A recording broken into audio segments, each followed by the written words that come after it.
मैं इंतजार करूं? ना असल दे रहा है ना उसका ब्याज चुका रहा है। मैं और इंतजार नहीं कर सकता। यहोवा तेरे लिए बड़े बड़े काम करेंगे। क्यों सरकार, परिस्थितियां, समय के कारण इस प्रकार के कार्यों से तू डर रहा है?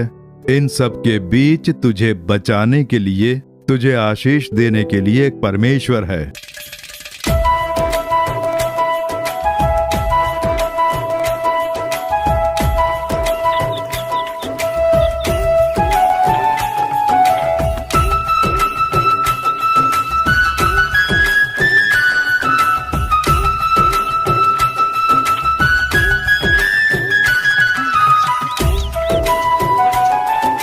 पिताजी, पिताजी, पिताजी।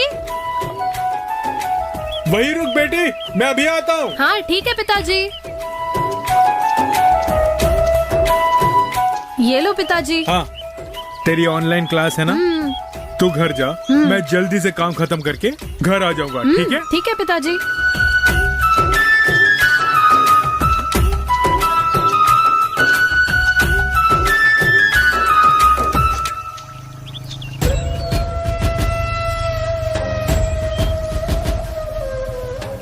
हे कुमार, इधर आ। अभी आया। जी बोलिए। मेरी बात सुन ले। इसी 27 तारीख को रजिस्ट्रेशन करने वाला हूँ। उससे पहले पैसे दे के जमीन छुड़ा सकता है तो छुड़ा ले, नहीं तो तहसील में आके चुपचाप जमीन मेरे नाम कर दे। ये बताने के लिए ही मैं आया हूँ। 2 महीने बाद फसल की कटाई है, तब तक थोड़ा इंतजार कर लेंगे तो आपका कर्जा कुछ भी करके चुका दूंगा। और कितने महीने इंतजार करूं? ना असल दे रहा है ना उसका ब्याज चुका रहा है। मैं और इंतजार नहीं कर सकता। जमीन के कागजात मेरे नाम करने के लिए ही बोलने आया हूँ। 27 तारीख तक का ही टाइम।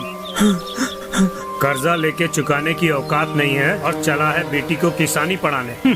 हमसे बराबरी।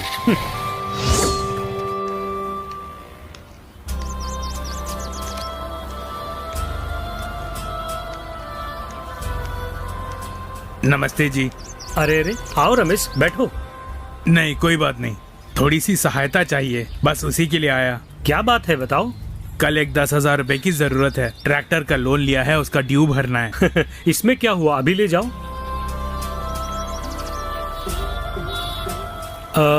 और कितने ड्यू बाकी है? अभी और 7 ड्यू हैं। नया ट्रैक्टर खरीदने पे 12% टैक्स लगाते हैं। उसके अलावा कोई पार्ट्स वगैरह खरीदना हो तो 28% लगाते हैं। आजकल ट्रैक्टर खरीद के उसे मेंटेन करना बहुत मुश्किल हो रहा है। सारे धंधों का यही हाल है। ले, जाके भर दे। बहुत बहुत धन्यवाद। 24 घंटे मजदूरी करने पर भी कुछ नहीं बच पाता है। आजकल कुछ भी खरीदो 25% टैक्स में चला जाता है। साहब जी, अगले महीने प्याज की फसल में ये पैसे काट लेना। कोई जल्दी नहीं है रमेश, जब तेरे पास पैसा आए तभी दे देना, ठीक है? बहुत बहुत शुक्रिया। रमेश, ये अकाउंट वगैरह देखने के लिए कोई लड़का या लड़की हो तो बताना। मुझसे ये सब संभाला नहीं जा रहा है। कोई मिले तो बताएगा ना? हाँ हाँ, जरूर बताऊंगा। अच्छा अच्छा, ठीक। अच्छा, चलता हूँ।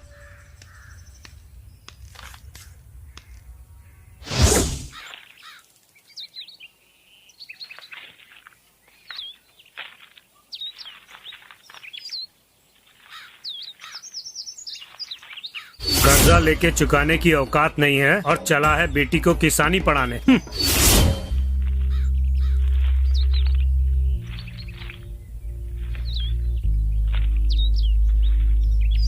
प्रिया,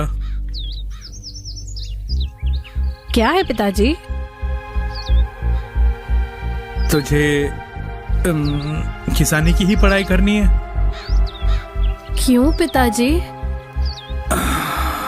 पिताजी, आपने ही कहा था ना, रासायनिक बीजों के बिना प्राकृतिक रीति से किसानी करनी है। कोई प्रॉब्लम है क्या पिताजी? तू पढ़ाई करके जब तक किसानी संभालेगी तब तक हमारी परिस्थिति कैसी होगी सोचकर डर लग रहा है बेटी। इस किसानी के अलावा मैं और कुछ नहीं जानता बेटी। पिताजी, अगर आप कहें तो मैं उन अंकल से बात करके देखूं? नहीं बेटी, आज सुबह वो जो कुछ भी कह के गया मुझे सहन नहीं हुआ।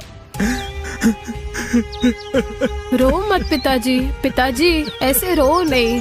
एक काम करती हूँ, मैं 1 साल कहीं पे नौकरी कर लेती हूँ।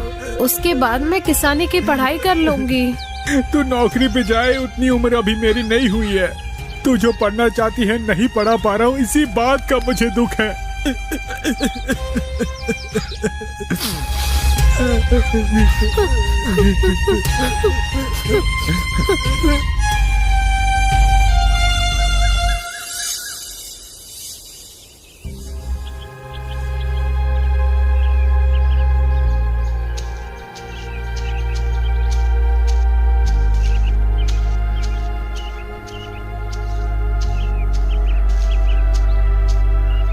कुमार, ये क्या काम किए बिना ऐसे ही बैठा है?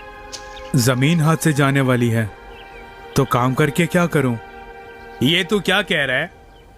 मूर्ति से 4 लाख रुपए लिए थे, ब्याज के साथ अब 6 लाख रुपए हो गए हैं। जमीन अपने नाम करना चाहता है। 27 तारीख को रजिस्टर करेगा कह के गया है। तेरी बेटी किसानी की पढ़ाई करके खेती संभालेगी ना? उसकी पढ़ाई मैंने रुकवा दी है। ये तो क्या कह रहा है? खेती करके अब जिंदगी नहीं गुजार सकते हैं। हमारी जमीन में कौन सा बीज बोना है और किसे बेचना है, किस कीमत पर बेचना है, अब ये बड़ी बड़ी कंपनियां हमें बताएंगी और वो हमें मानना होगा। ठीक है, वो जब होगा तब देखा जाएगा। अपनी ही जमीन में अपने हिसाब से अगर खेती नहीं कर पाए तो मेरी बेटी किसानी की पढ़ाई करके दुख उठाए, ये मैं बिल्कुल नहीं देख पाऊंगा। इसलिए इसी वक्त ये जमीन मूर्ति के नाम कर दूंगा। किसानी छोड़ देगा तो तू क्या करेगा? यही तो पता नहीं, सोचकर भी डर लग रहा है। अपने प्रताप जी का अकाउंट देखने के लिए कोई इंसान चाहिए। तू अगर बुरा ना माने तो प्रिया के लिए उनसे बात करूं? नहीं रमेश, मैं अपनी बेटी को संभाल लूंगा।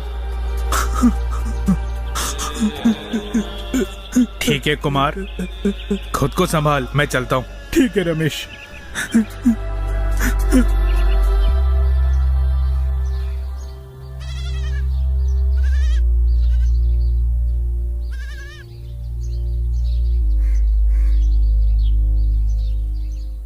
पिताजी, हाँ, ऐसे दुखी होकर मत बैठिए।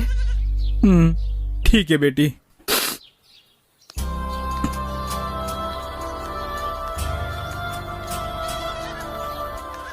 कुमार, आइए अंकल। ए कुमार, अरे क्या हुआ? तू इतना दुखी क्यों लग रहा है?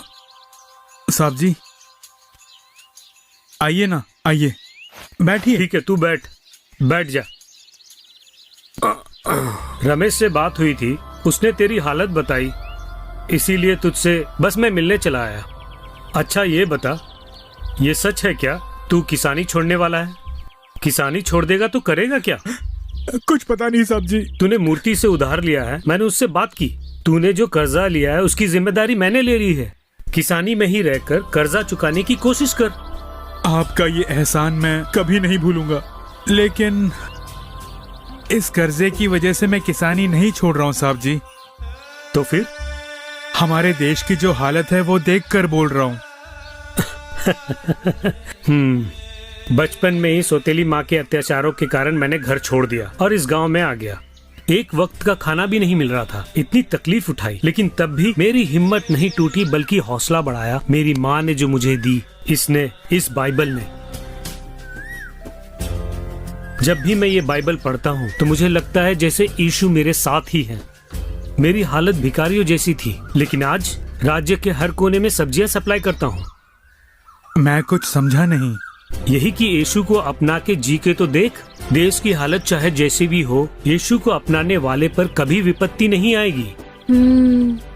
तेरे निकट 1000 और तेरे दाहिनी और 10,000 गिरेंगे, परंतु वो तेरे पास ना आएगा। इस प्रकार से बचपन में ही मुझे वचन दिया और तब से लेकर आज तक ना कोई बीमारी ना महामारी मेरा कोई नुकसान कर पाई है।